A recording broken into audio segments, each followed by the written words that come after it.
Hello and welcome to this week's webisode with Fishwick and Associates. With me as always is our founder and owner, John Fishwick, and Judge Daniel. John, what are we going to talk about this week?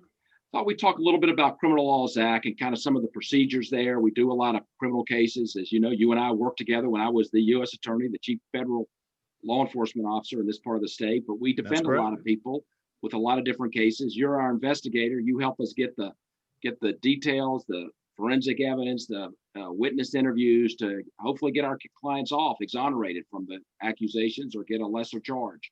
We're here with Judge Daniel this week. Judge Daniel, I think, saw a lot of criminal trials when he was up there in Augusta working with the judge, and he's also worked on a lot of criminal cases with us. So I've had the fortune, I think, to represent a lot of folks who have been charged with cases. Criminal cases have a lot of proceedings. It's different than a civil case. A criminal client has to always go to court with us when we go to court. It's hard to do things virtually in criminal cases. It's really got to be in the courtroom. They're doing some initial appearances and stuff, and we've argued some motions. We argued a motion recently in a federal criminal case on Zoom with our client participating by Zoom. But obviously, trials are going to be in person. So we're looking for ways to punch holes in the government's case. You know, what the government has to prove it. It's a high standard of proof beyond a reasonable doubt. And so we're trying to cast doubt on a case, to show to a judge or a jury that what happened didn't happen. We file a lot of motions in those cases. We're always focused on criminal procedure, what the Constitution says.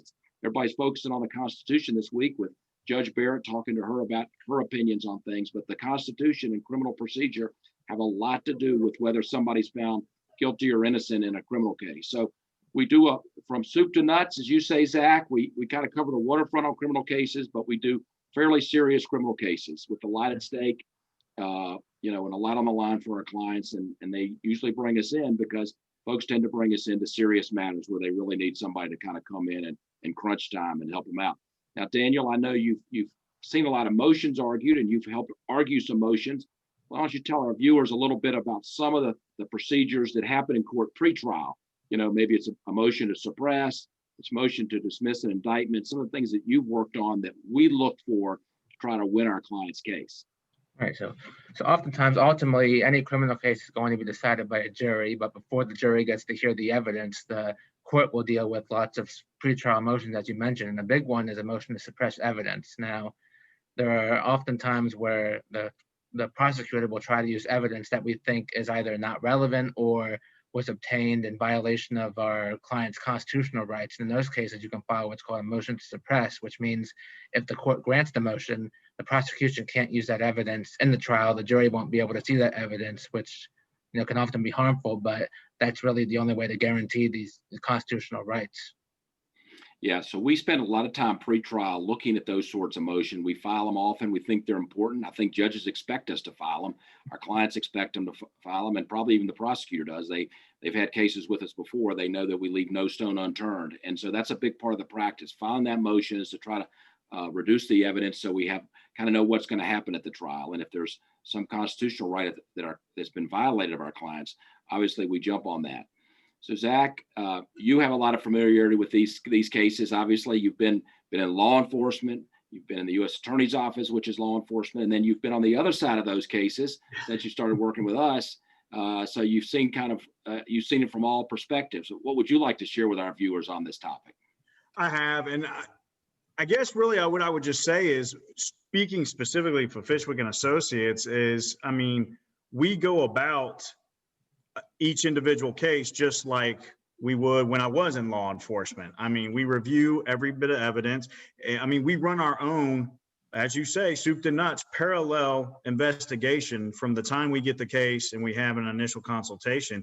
It begins right then and there, and we see it through to the end. So it's been, for lack of better words, an easy transition, I would say. Well, we're grateful for all the assistance you've given on these cases. And if you'd be willing to, Zach, we'd ask you to sign us off this week's webisode. Absolutely. Well, with that said, this is the month of, ghosts and goblins and ghoulies. So I want to tell everybody, definitely check out next week's episode. Next week's episode, we will be in costume. Our boss man will be in a mask or something. And you just don't know what we'll have planned for next week. So as always, we look forward to seeing you guys again. If you have any questions or comments, list them below, and we will see you guys definitely next week. Now, Bye-bye. before we sign off, I do want to mention, we were in a courtroom this week, weren't we, John? And what is that? Oh, we were, that's We right. were, and that means another contribution to the food bank. The more I read about that, it's very disturbing. So we're just honored every time we go to court. We had a hard hitting hearing this week. But the one thing I knew when I went through those courthouse doors that we were going to be making a contribution to help people with their hunger problems out there. And we're very proud of that. Thank Absolutely. you for reminding us of that. Absolutely. See you guys next week. Thank you.